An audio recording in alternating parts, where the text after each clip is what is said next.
What if the Antichrist was just a baby and his mom, a 16-year-old girl caught between a secret cult, a demon war, and the end of the world? Welcome to Babyteeth, where parenthood means surviving hell. Literally. Yeah, this one gets dark, fast. Stick around. You're not ready for what's coming.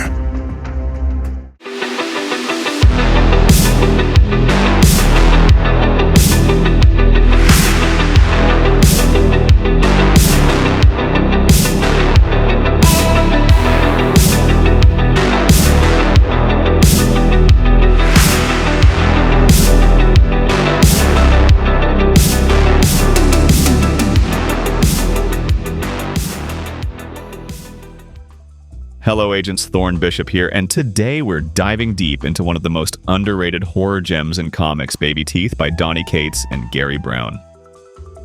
Published by Aftershock Comics, this 5-volume series mixes apocalyptic horror, Lovecraftian nightmares, and brutal family drama in a way only Donny Cates could deliver. So, if you're into demonic babies, secret cults, interdimensional warfare, and moms who'd fight hell itself to protect their kid, keep watching. Babyteeth kicks off with 16-year-old Sadie Ritter going into labor. Problem is, her contractions shake the earth, trigger bloodstorms, and open dimensional rifts. Yeah, her newborn son Clark isn't your average baby. He's the Antichrist. Sadie doesn't want the apocalypse, she just wants to be a good mom. But fate has other plans. A shadowy cult called the Silhouette wants to protect the baby, not destroy him. They believe Clark's arrival marks a rebirth, not an ending. Meanwhile, the US government has its own Black Ops division tasked with killing the baby before things spiral. And things do spiral. We meet Sadie's badass sister Heather, who's a one-woman wrecking crew. We've got Clark's demonic biological father, a hell dimension called the Red Realm, and terrifying creatures known as the Rabbits. Who are interdimensional bounty hunters with no mercy? Every volume cranks the stakes higher. Sadie and her crew battle cults, demons, and fate itself. But at its heart, this is a story about love. A mother's love for her child and how far she'll go to protect him. Even if it means starting the apocalypse herself. Before we dive deeper into the mission, let's pull the files on the key players: heroes, villains, rogues, and wildcard operatives. This is the subject profiles. Sadie Ritter, the reluctant mother of the apocalypse. A 16-year-old girl who gives birth to the Antichrist and refuses to let the world define her son's destiny. Vulnerable but fierce, she's the emotional heart of the story. Heather Ritter, the bloodstained guardian. Sadie's older sister and loyal protector. Brutal, reckless, and battle-hardened. She'll fight anyone or anything to keep her family alive. Clark, the infant endbringer. Sadie's baby, and potentially the bringer of the end times. Mysterious and silent, his powers ripple across dimensions and shatter reality. Dancy, the broken blade of the state. A deeply scarred government agent with a tortured past. He's tasked with killing the baby but finds himself torn between duty and conscience. The Silhouette, the cult that worships the end. A secretive and ancient organization that believes Clark's birth signals a divine event, and they'll kill or die to protect him. The Rabbits, hunters from the Red Realm, demonic, interdimensional assassins with no mercy. They speak in riddles and kill without hesitation, a terrifying force hunting Sadie's family. The Father, the demon who calls himself Dad, a cosmic entity from the Red Realm claiming to be Clark's true father. Manipulative and monstrous, he's the embodiment of everything Sadie fears. Sadie is an incredible lead. She starts as scared, overwhelmed, and completely out of her depth, but over time she becomes fierce, driven, and unwavering. Her transformation feels earned. Heather, her sister, is the wild card. All bite and brass knuckles. She's the weapon Sadie never asked for, but desperately needed. Then there's Clark, the Antichrist baby. He doesn't talk, but his presence shapes every action. He's innocent, but he's also a walking doomsday device. The tension between those two truths, that's where the story lives. And let's not forget Dancy, the scarred soldier assigned to stop the child. He's the morally gray foil. You're never quite sure what side he's really on, and that makes him fascinating. Donny Cates doesn't hold back. The writing is razor sharp, emotionally layered, and full of brutal honesty. There's a real heart beneath all the horror. Gary Brown's artwork? Grimy, raw, and perfectly chaotic. His characters feel worn and real, like they've lived through nightmares. The Red Realm sequences? Absolutely unhinged in the best way. And the coloring? Oh man, it sells the dread. Sickly reds, muted grays, splashes of violent contrast. It feels apocalyptic. They told us not to ask questions. They said the files were corrupted, the intel classified, the case closed. But we kept digging. Welcome to Black Box Theories, where the facts don't add up, the coincidences aren't random, and the truth buried under layers of denial. Strap in, agent. You're not supposed to hear this. Theory 1. Clark was never the Antichrist.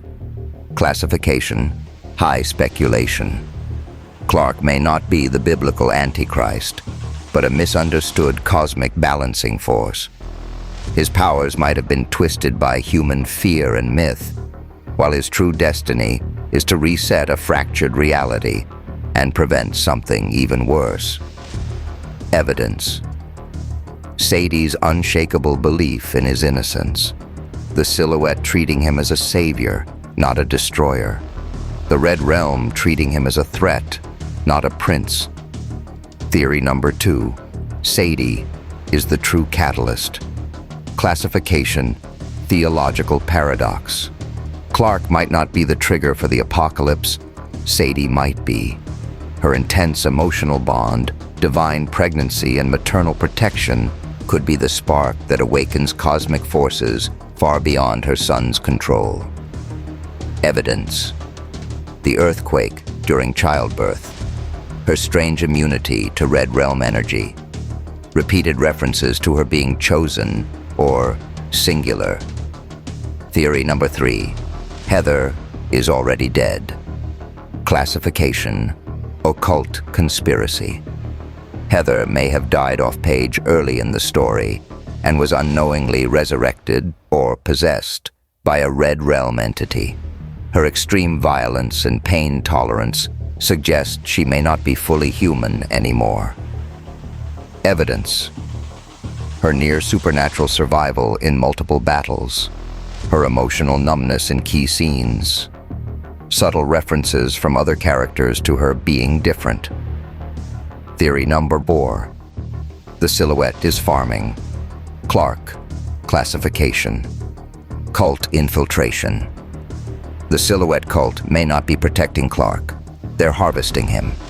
Their obsessive rituals, manipulative language, and refusal to eliminate threats hint that they're using him as a cosmic battery for dimensional control.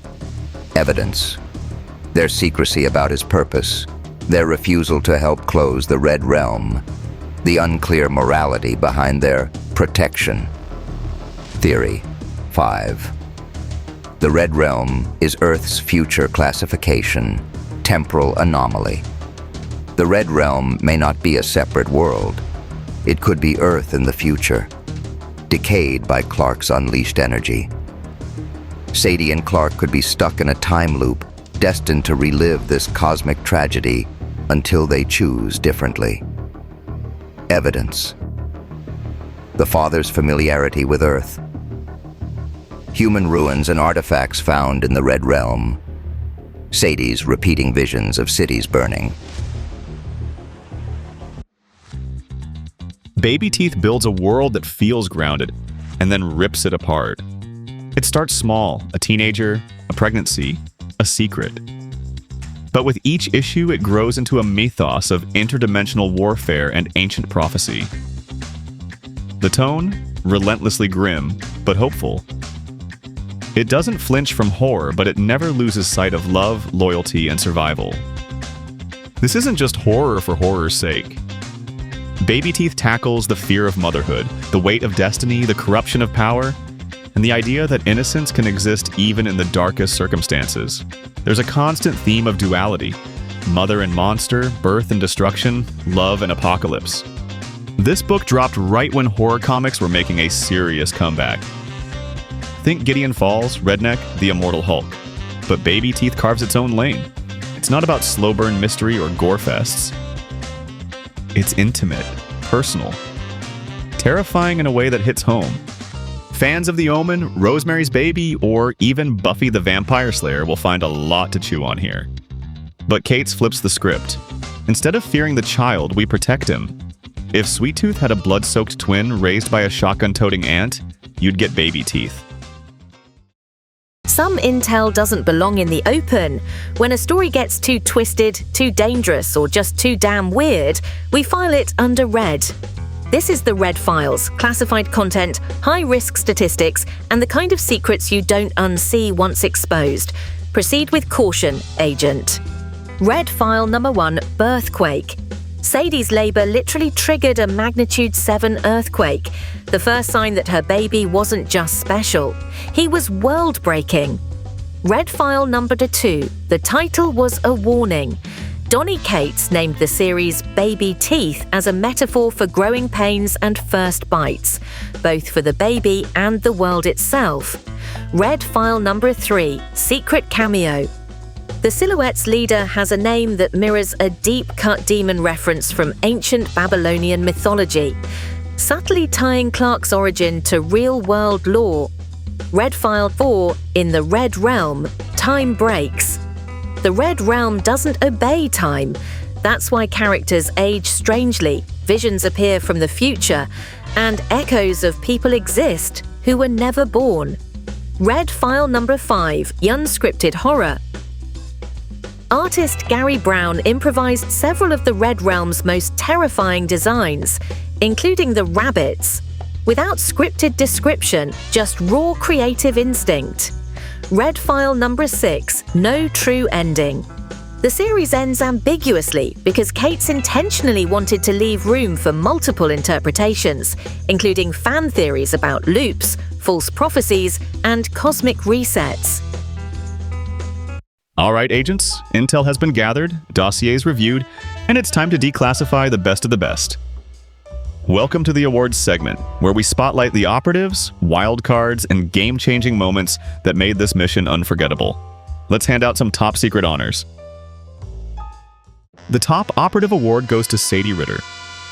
From terrified teen to apocalyptic protector, Sadie Ritter is a powerhouse of emotional complexity. Her love is relentless, and that's what makes her so dangerous and so unforgettable. The Dark Horse Award goes to Heather Ritter. She doesn't have powers, she's not chosen, but Heather fights like a demon and loves like a sister possessed. When the world goes to hell, she grabs a crowbar and makes it bleed. The Spyglass Sequence Award goes to The Red Realm Reveal. When Sadie first crosses into the Red Realm and confronts Clark's father, it's the visual and emotional climax of the entire series.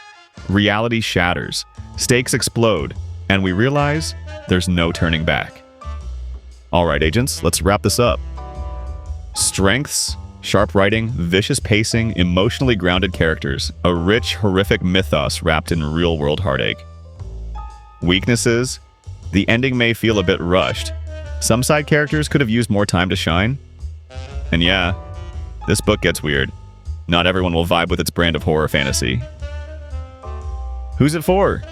Fans of supernatural horror? Lovers of deep family drama? Anyone who wants their comics soaked in dread but still beating with heart? Final score?